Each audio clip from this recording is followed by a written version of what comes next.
হরে কৃষ্ণ, হরি বল। সকালের পুজো দিতে চলে এসেছি। আর প্রথমেই বাসনগুলো চকচক করে মেজে নিলাম।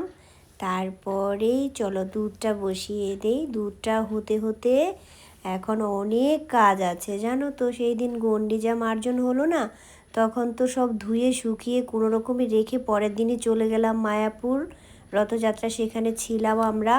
এবার কিছুই গুছাইনি, তাই ওইখানে বেডে আমি চাদরটা বিছিয়ে আসলাম আর এইগুলো নিয়ে বসে গেছি। আর দেখো, এটা কিন্তু এই ঝুড়িটার মধ্যে সব আমি পাগড়িগুলো রাখি।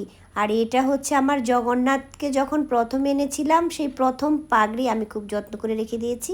আর এই বালতিটাতে থাকে সমস্ত ছোটো ছোটো ড্রেস।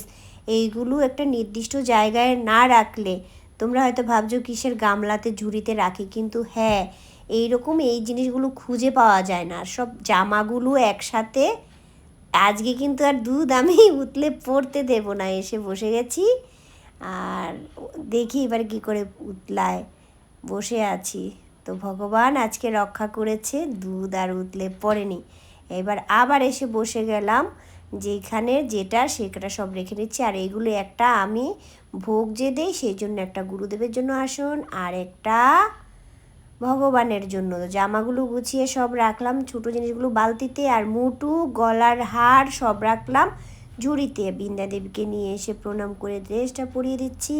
এবার চলো ভগবানকে আগে একটুখানি মুছে নেই, চিত্রপটগুলো সুন্দর করে মুছে নেওয়ার পরে এবার চন্দন বাটতে চলে যাব। চলো চন্দনের সাথে দেব অগ্রুর কর্পূর। তো এখানেই আমি চন্দনটা এখন বাটবো, বেটে কিছুটা ঘন ঘন রেখে দেব। এই দেখো, এই পরিমাণে অগ্রুর নিলে না, তুমি একটুখানি অর্পুর যদি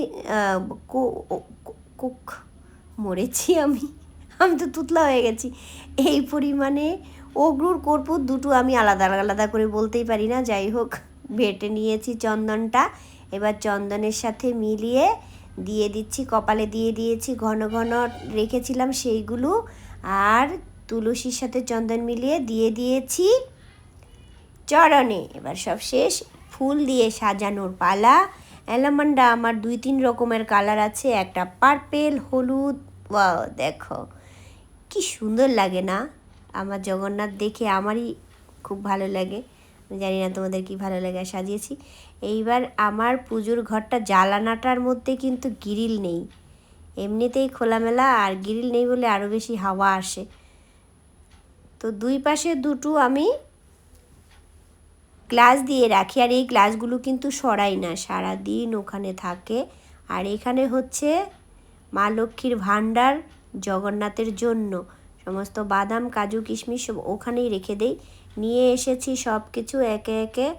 আর এবার একটা কলাও দিয়ে দেব। আর দুধের শটটা এবার দেখি ঠিক মতো ওঠে কি না। ও জয় জগন্নাথ! কত সুন্দর করে দেখো, একটা মনে হলো না একটা রুটি। তো ঘন করে সর পড়লে এরকমভাবে উঠানো যায়। তো উঠিয়ে সরটা কিন্তু আমি প্রতিদিন জগন্নাথকে দেই। এবার সমস্ত সব কিছুতে তুলসীপত্র দিয়ে নিবেদন করতে চলে এসেছি। আর এখন আমি ভোগ নিবেদন হয়ে গেছে। আর হরে কৃষ্ণ, সবাই ভালো থেকো।